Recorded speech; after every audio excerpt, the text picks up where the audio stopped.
রাসূল সাল্লাল্লাহু আলাইহি সাল্লাম কোন দোয়াগুলো বেশি পড়তেন?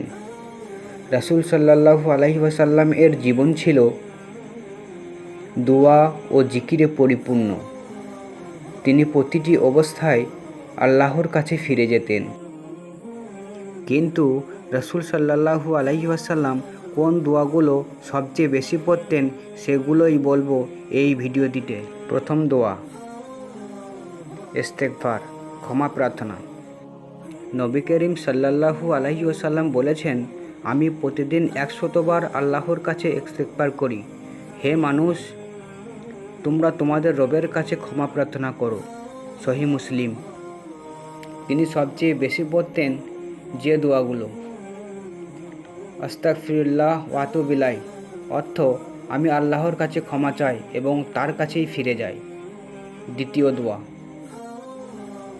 হৃদয় স্থিরতার দোয়া। উম্মে সালমা রাদিয়াল্লাহু তাআলা আনহা বলেন, নবী করিম সাল্লাল্লাহু আলাইহি সাল্লাম সবচেয়ে বেশি এই দোয়াটি পড়তেন। ইয়া মুকাল্লিবাল কুলুব সাব্বিত কালবি আলা দীনিক, অর্থ হে অন্তরের পরিবর্তনকারী, আমার অন্তরকে তোমার দ্বীনের উপর অটল রাখো। তিরমিজি। তৃতীয় দোয়া, নবী করিম সাল্লাল্লাহু আলাইহি সাল্লাম প্রায় বলতেন দুনিয়া ও আখিরাতের কল্যাণের দোয়া, রাব্বানা আতিনা ফিদ দুনিয়া হাসানাতাও ওয়া আখিরাতি হাসানা ওয়া কিনা আযাবান নার। আমাদের দুনিয়াতে কল্যাণ দান করো আর আখিরাতেও কল্যাণ দান করো এবং আমাদের জাহান্নামের শাস্তি থেকে রক্ষা করো। চতুর্থ দোয়া, দুশ্চিন্তা ও কষ্ট দূর করার দোয়া। নবী করিম সাল্লাল্লাহু আলাইহি ওয়াসাল্লাম শিখিয়েছেন, আল্লাহুম্মা ইন্নী আউযু বিকা মিনাল হাম্মি ওয়াল হাযান ওয়া আউযু বিকা মিনাল আজিজি ওয়াল কাসাল ওয়া আউযু বিকা মিনাল জুবনি ওয়াল রখল ওয়া আউযু বিকা মিন গালাবাদিদ দাইনি ওয়া কাহবির রিজাল। আবু দাউদ।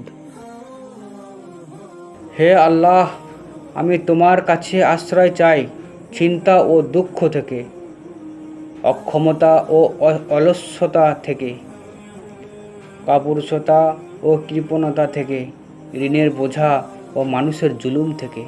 আবু দাউদ। দেখুন, নবীজি সাল্লাল্লাহু আলাইহি ওয়াসাল্লামের প্রিয় দোয়াগুলো সবই আল্লাহর কাছে রহমত, ক্ষমা, হিদায়ত ও সুরক্ষা প্রার্থনা। আমাদেরও উচিত প্রতিদিন এগুলো পড়া, যাতে দুনিয়া ও আখিরাতে নিরাপদ থাকতে পারি।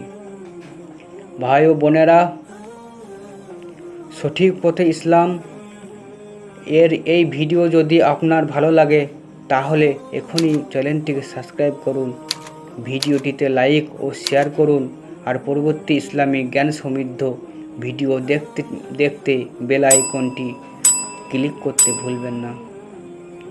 আসসালামু আলাইকুম ওয়া রাহমাতুল্লাহি ওয়া বারাকাতুহু।